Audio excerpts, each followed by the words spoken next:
शुक्लाम्बरधरं विष्णुं शशिवर्णं चतुर्भुजं प्रसन्नवदनं ध्यायेत् सर्वविघ्नोपशान्तये। हरे रामेति कृष्णेति नाम संकीर्तनं सदा लोकक्षेमाय कुर्वन्तं प्रेमिकं सद्गुरुं भजे। देवदेव जगन्नाथा पुण्यश्रवणकीर्तना सप्ताहश्रवणं देवा सफलं कुरु सर्वदा। मनोरथो मदीयोऽयं सफलः सर्वदा त्वया निर्विघ्नेनैव कर्तव्यः दासोऽहं तव केशव। शुकरूपप्रबोधज्ञा सर्वशास्त्रविशारदा एतत्कथाप्रकाशेन मदज्ञानं विनाशय। भवे भवे यदा भक्तिः पादयो तव जायते तदा कुरुष्व देवेश नाथस्त्वं नो यतः प्रभुः। नाम संकीर्तनं यस्य सर्वपापप्रणाशनं प्रणामो दुःखशमनः तं नमामि हरिं परम्। संसारसागरं मग्ने दीनं मां करुणानिधे कर्मग्राहगृहीताङ्गं मामुद्धर भवार्णवात्। श्रीमद्भागवताख्योऽयं प्रत्यक्षकृष्ण एव हि स्वीकृतोऽसि मया नाथ मुक्त्यर्थं भवसागरे। जन्माद्यस्य यतोऽन्वयादितरतश्च अर्थेषु अभिज्ञस्वराट् तेने ब्रह्महृदाय आदिकवये मुह्यन्ति यत्सूरयः। तेजो वारिमृदां यथा विनिमयो यत्र त्रिसर्गो मृषा धाम्ना स्वेन सदा निरस्तकुहकं सत्यं परं धीमहि। कस्मै येन विभासितोऽयमतुलं ज्ञानप्रदीपः पुरा तद्रूपेण च नारदाय मुनये कृष्णाय तद्रूपिणा। योगीन्द्राय तदात्मनाथ भगवद्राताय कारुण्यतः तच्छुद्धं विमलं विशोकममृतं सत्यं परं धीमहि।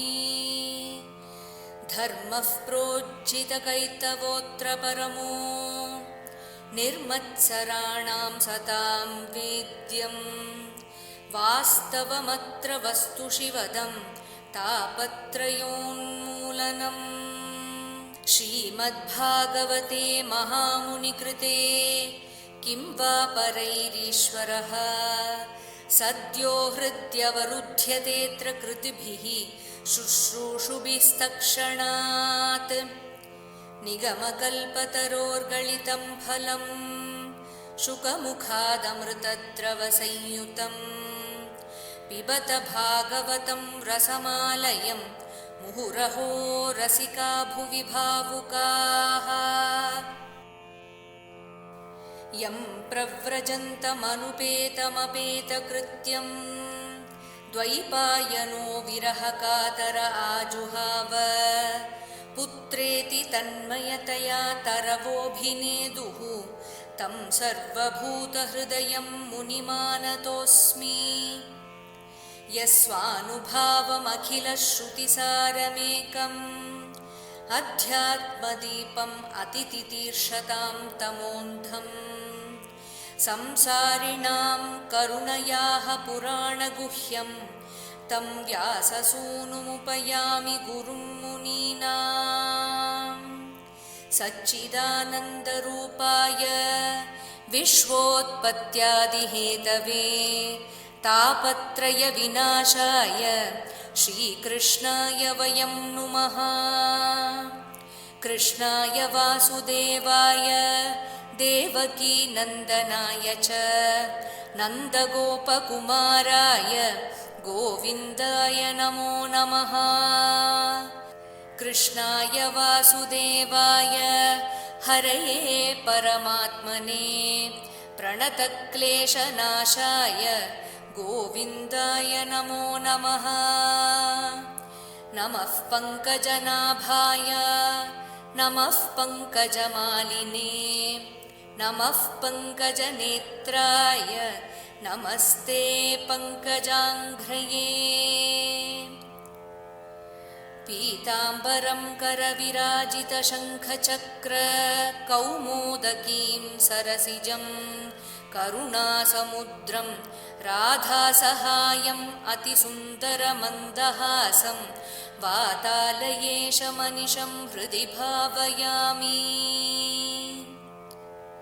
सत्यव्रतं सत्यपरं त्रिसत्यं सत्यस्य योनिं निहितं च सत्ये सत्यस्य सत्यं ऋतसत्यनेत्रं सत्यात्मकं त्वां शरणं प्रपन्नाः। सर्वत्र गोविन्दनामसङ्कीर्तनं गोविन्द गोविन्द।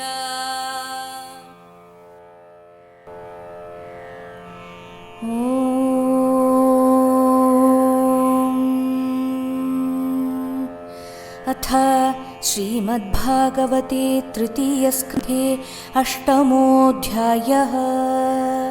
मैत्रेय उवाच सत्सेवनीयः बत पूरुवंशः यद् लोकपालः भगवत्प्रधानः बभूविथ इह अजित कीर्तिमालां पदे पदे नूतनयसि अभीक्ष्णम्। सह अहं नृणां क्षुल्ल सुखाय दुःखं महद्गतानां विरमाय तस्य प्रवर्तये भागवतं पुराणं यद् आह साक्षाद् भगवान् ऋषिभ्यः आसीनम् उर्व्यां भगवन्तम् आद्यं सङ्कर्षणं देवम् अकुण्ठसत्वं विवित्सवः तत्त्वम् अतः परस्य कुमारमुख्या मुनयः अन्वपृच्छन् स्वम् एव धिष्ण्यं बहु मानयन्तं यं वासुदेव अभिदम् आमनन्ति प्रत्यग्धृता अक्ष अम्बुज कोशम् ईषद् उन्मीलयन्तं विबुध उदयाय स्वर्धुनी उद आर्द्रैः स्वजटाकलापैः उपस्पृशन्तः चरण उपधानम् पद्मं यद् अर्चयन्ति अहिराजकन्याः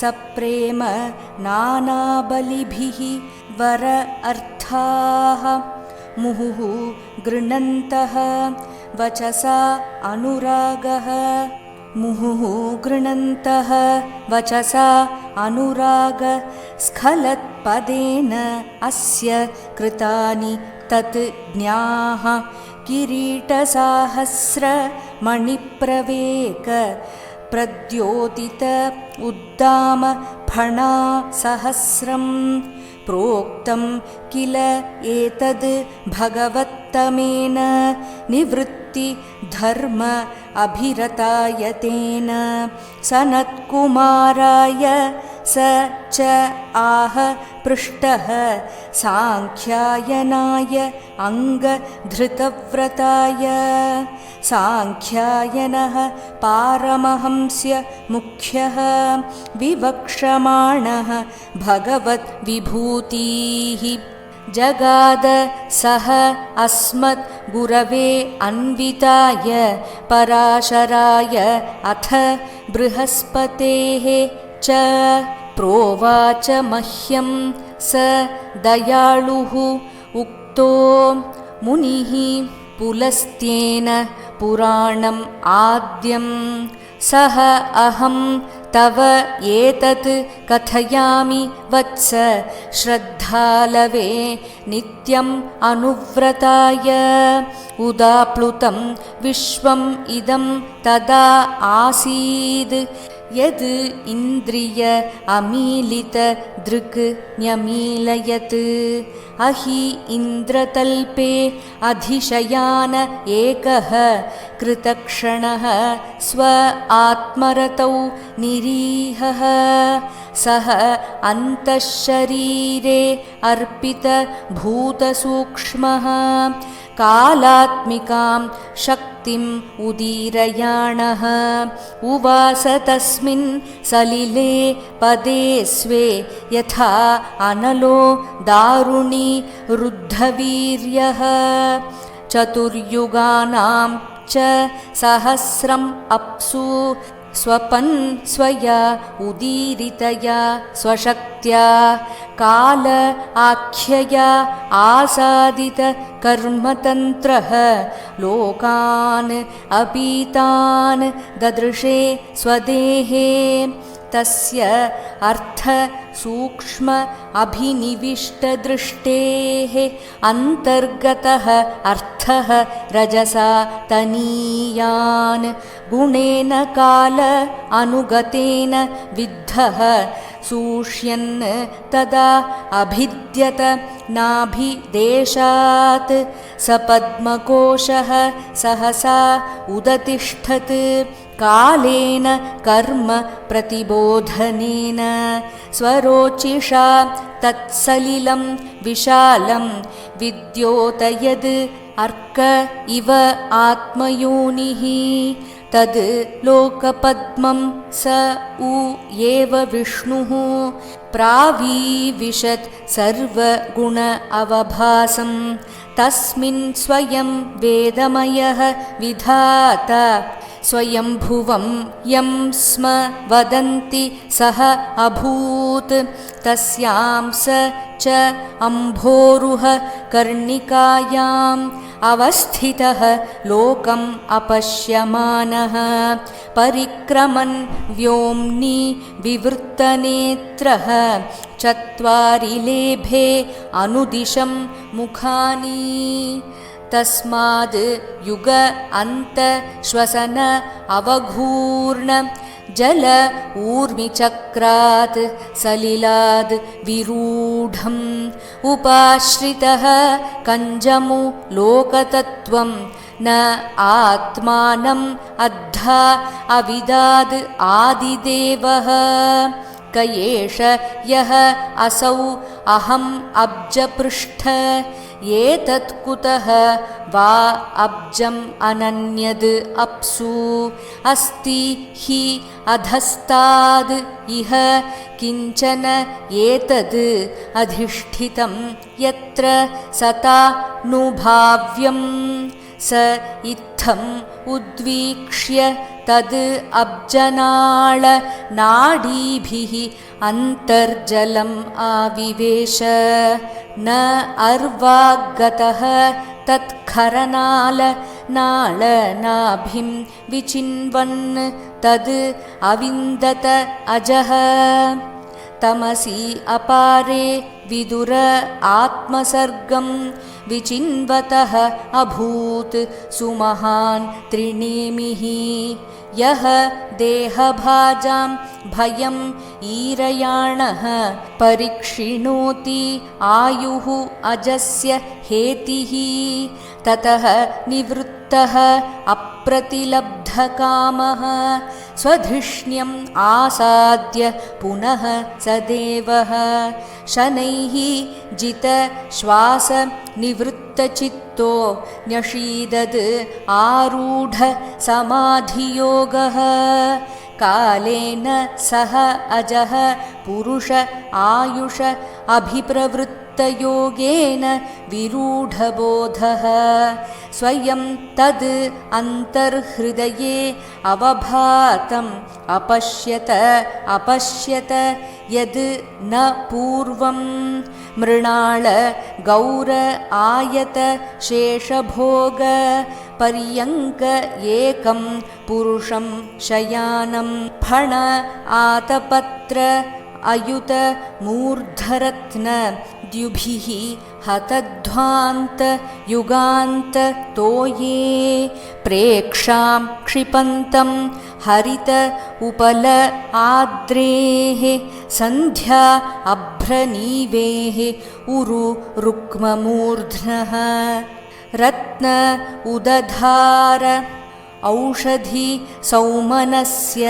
वनस्रजः वेणुभुजाङ्ग्रिप अङ्घ्रेः आयामतः विस्तरतः स्वमानदेहेन लोकत्रय सङ्ग्रहेण विचित्रदिव्य आभरण अंशुकानां कृतश्रिया अपाश्रित वेषदेहं पुंसां स्वकामाय विविक्तमार्गैः अभ्यर्चतां कामदुघाङ्घ्रिपद्मं प्रदर्शयन्तं कृपया नख इन्दु मयूख भिन्न अङ्गुलिचारुपत्रम् मुखेन लोक आर्तिहरस्मितेन परिस्फुरत् कुण्डलमण्डितेन शोणायितेन अधर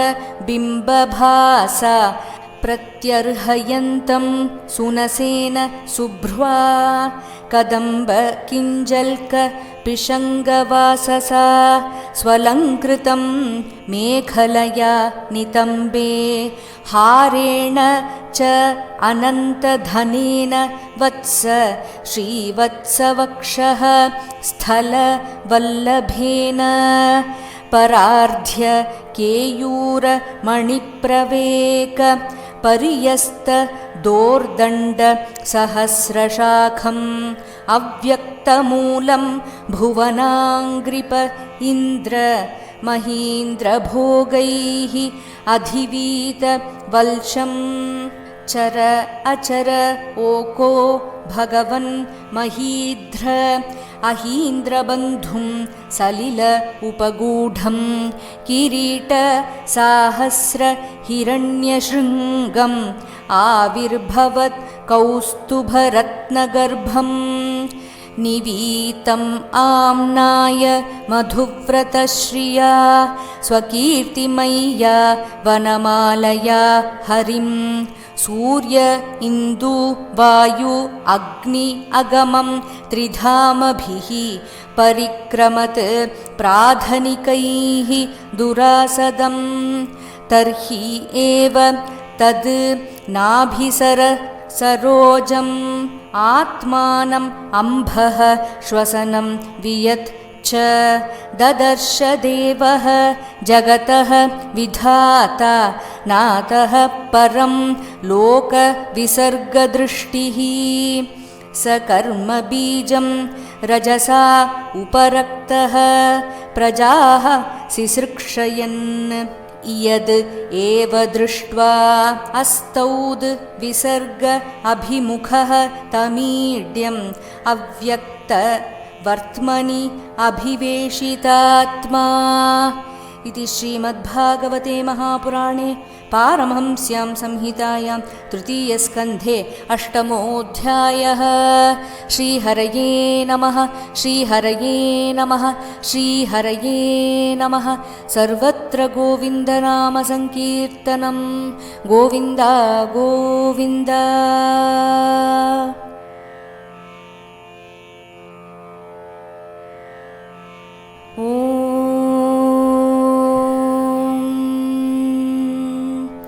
अथ श्रीमद्भागवते तृतीयस्कन्धे अष्टमोऽध्यायः। मैत्रेय उवाच सत्सेवनीयो बत पूर्ववंशो यल्लोकपालो भगवत्प्रधानः बभूविथेहाजितकीर्तिमालां पदे पदे नूतनयस्य भीक्ष्णम् सोऽहं नृणां क्षुल्लसुखाय दुःखं महद्गतानां विरमाय तस्य प्रवर्तये भागवतं पुराणं यदाह साक्षात् भगवान् ऋषिभ्यः आसीनमुर्व्यां भगवन्तमाद्यं सङ्कर्षणं देवमकुण्ठसत्त्वं विवित्सवस्तत्त्वमतः परस्य कुमारमुख्या मुनयोन्वपृच्छन् स्वमेव धिष्ण्यं बहुमानयन्तं यं वासुदेवाभिधमामनन्ति प्रत्यग्धृताक्षाम्बुजकोशमीषद् उन्मीलयन्तं विबुधोदयाय स्वर्धुन्युदार्द्रैः स्वजटाकलापैः उपस्पृशन्तश्चरणोपधानं पद्मं यदर्चन्त्यहिराजकन्याः सप्रेमनानाबलिभिर्वरार्थाः मुहुर्गृह्णन्तो वचसानुरागस्खलत्पदेनास्य कृतानि तज्ञाः किरीटसाहस्रमणिप्रवेकप्रद्योतितोद्धाम फणासहस्रम् प्रोक्तं किलैतद्भगवत्तमेन निवृत्तिधर्माभिरताय तेन सनत्कुमाराय स चाह पृष्टः साङ्ख्यायनायाङ्गधृतव्रताय साङ्ख्यायनः पारमहंस्यमुख्यो विवक्षमाणो भगवद्विभूतिः जगादसोऽस्मद्गुरवेऽन्विताय पराशरायाथ बृहस्पतेश्च प्रोवाच मह्यं स दयालुरुक्तौ मुनिः पुलस्त्येन पुराणमाद्यं सोऽहं तवैतत् कथयामि वत्स श्रद्धालवे नित्यमनुव्रताय उदाप्लुतं विश्वमिदं तदासीद् यन्निद्रयामीलितदृङ्यमीलयत् अहीन्द्रतल्पेऽधिशयान एकः कृतक्षणस्वात्मरतौ निरीहः सोऽन्तः शरीरेऽर्पितभूतसूक्ष्मः कालात्मिकां शक्तिमुदीरयाणः उवास तस्मिन् सलिले पदे स्वे यथा नलो दारुणिरुद्धवीर्यः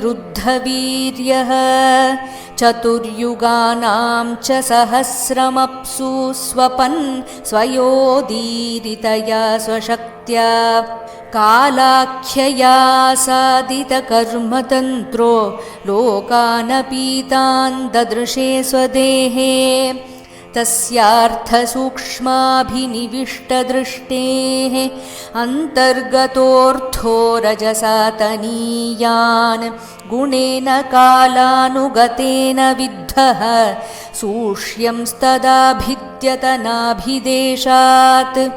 स पद्मकोशः सहसोदतिष्ठत् कालेन कर्म प्रतिबोधनेन स्वरोचिषा तत्सलिलं विशालं विद्योतयन्नर्क इवात्मयोनिः तल्लोकपद्मं सवु एव विष्णुः प्रावीविशत् सर्वगुणावभासं तस्मिन् स्वयं वेदमयो विधाता स्वयंभुवं यं स्म वदन्ति सोऽभूत् तस्यां स चाम्भोरुहकर्णिकायाम् अवस्थितो लोकमपश्यमानः परिक्रमन् व्योम्नि विवृत्तनेत्रश्चत्वारि लेभे अनुदिशं मुखानि तस्माद्युगान्तश्वसनावघूर्णजलौर्मिचक्रात् सलिलाधिरूढम् उपाश्रितकञ्जमुलोकतत्त्वं नात्मानमद्धा विददादिदेवः क एष योऽसावहमब्जपृष्ठ एतत्कुतो वाब्जमनन्यदप्सु अस्ति ह्यधस्तादिह किञ्चनैतद् अधिष्ठितं यत्र सतानुभाव्यं स इत्थमुद्वीक्ष्य तदब्जनालनाडीभिरन्तर्जलमाविवेश नार्वागतस्थत्खरनालनालनाभिं विचिन्वंस्तदविन्दताजः तमस्य पारे विदुरात्मसर्गं विचिन्वतो भूत्सु महांस्त्रिनेमिः यो देहभाजां भयमीरयाणः परीक्षिणोत्यायुरजस्य हेतिः ततो निवृत्तो प्रतिलब्धकामः स्वधिष्ण्यमासाद्य पुनः स देवः शनैर्जितश्वासनिवृत्तचित्तो न्यषीददारूढसमाधियोगः कालेन सोजः पुरुषायुषाभिप्रवृत्तयोगेन विरूढबोधः स्वयं तदन्तर्हृदयेव भातम् अपश्यतापश्यत यन्न पूर्वम् मृणालगौरायतशेषभोगपर्यङ्क एकं पुरुषं शयानं फणातपत्रायुतमूर्धरत्न्यद्युबिर्हतद्वान्तयुगान्ततो ये प्रेक्षां क्षिपन्तं हरितोपलाद्रेः सन्ध्याभ्रनीवेरुरुक्ममूर्ध्नः रत्नोदधारौषधिसौमनस्य वनस्रजो वेणुभुजाङ्घ्रिपाङ्घ्रेः आयामतो विस्तरतः स्वमानदेहेन लोकत्रयसङ्ग्रहेण विचित्रदिव्याभरणांशुकानां कृतश्रियापाश्रितवेषदेहं पुंसां स्वकामाय विविक्तमार्गैरभ्यर्चतां कामदुघाङ्घ्रिपद्मं प्रदर्शयन्तं कृपया नखेन्दुमयूख भिन्नाङ्गुलिचारुपत्रम् मुखेन लोकार्तिहरस्मितेन परिस्फुरत्कुण्डलमण्डितेन शोणायितेनाधरबिम्बभासा प्रत्यर्हयन्तं सुनसेन शुभ्र्वा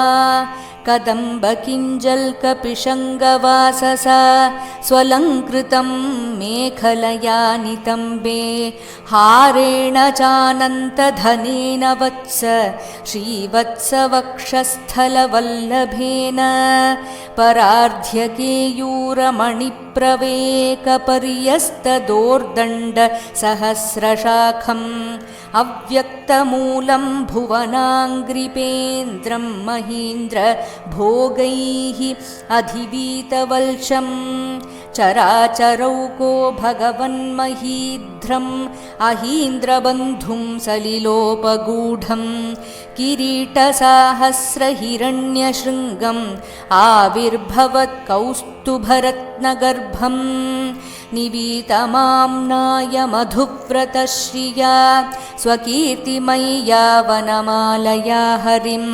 सूर्येन्दुवाय्वग्न्यगमं त्रिधामभिः परिक्रमत्प्राधनिकैर्दुरासदम् तर्ह्येव तन्नाभिः सरोसरोजम् आत्मानमम्भश्वसनं वियच्छ ददर्श देवो जगतो विधाता नातः परं लोकविसर्गदृष्टिः स कर्मबीजं रजसोपरक्तः प्रजासि सृक्षन्नियदेव दृष्ट्वा हस्तौ द्विसर्गाभिमुखस्तमीड्यम् अव्यक्तवर्त्मन्यभिवेशितात्मा इति श्रीमद्भागवते महापुराणे पारमहंस्यां संहितायां तृतीयस्कन्धे अष्टमोऽध्यायः। श्रीहरये नमः। श्रीहरये नमः। श्रीहरये नमः। सर्वत्र गोविन्दनामसङ्कीर्तनं गोविन्द गोविन्द।